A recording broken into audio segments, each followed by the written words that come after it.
guys, we're back with week 3. So now that you all have taken the time to do the small things and to take a little bit extra time every day to stretch, just kind of realize that your body is important, we're going to start talking about the 3 areas that I like to break physical health down into. And this week we are going to start with physical activity.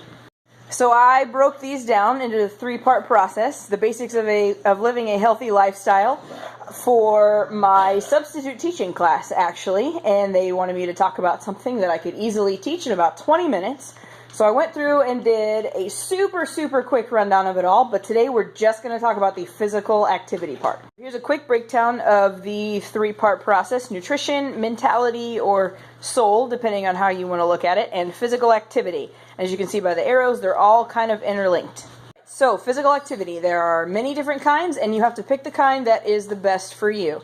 So the first one is cardio. Everybody knows about that one. It's what keeps your heart strong, and it's an aerobic exercise. So it changes the oxygen levels in your blood, and it makes your heart pump fast, and it's what everybody focuses on to turn that fat that we have stored into actual energy. So the other one that people talk about a lot is strength, hashtag leg day, all that good stuff. So it's conditioning your muscles, which is anaerobic, and it burns stored energy as well, but in a much different way.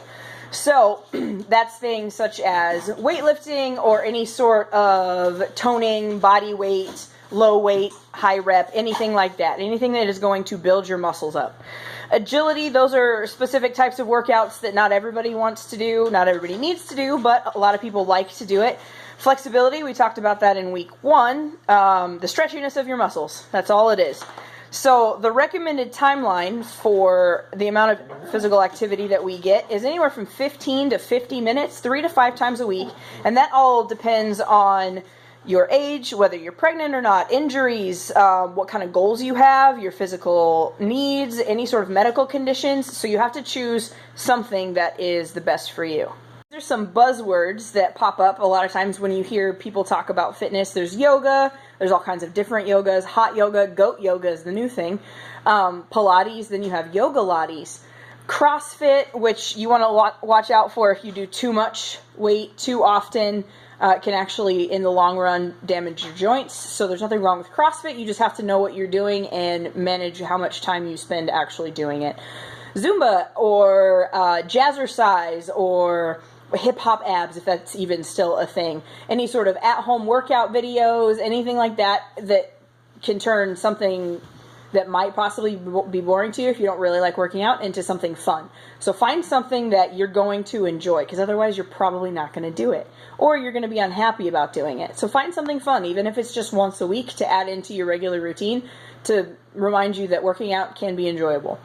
Another one that it's not quite as popular as it used to be is the oxygen deprivation. You see a lot of people running around with masks on that actually doesn't do anything for you other than constrict the amount of oxygen that it's also going to your muscles, which doesn't do any good. You have to be hooked up to a hypoxic machine, which disperses the oxygen molecules in the air, makes it a little bit, quote, thinner. But anyway, that's a very specific type thing. If you have any questions, feel free to message me or comment.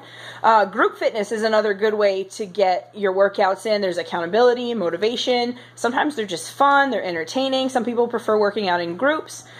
Personal trainer is another option if you have... Hi, Duppy. Say hello to the dog. A personal trainer is another one that you could look into if you would prefer a one-on-one or a more personalized workout experience. And then there's also HIIT training, which is either high-intensity interval or high-intensity tactical training, depending on whether it's military affiliated or not.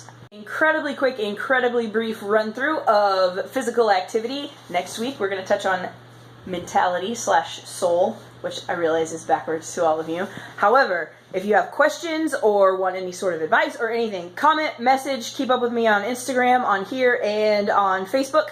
And I'll be posting more information and suggested numbers and amounts and possibly some workouts later this week. Enjoy!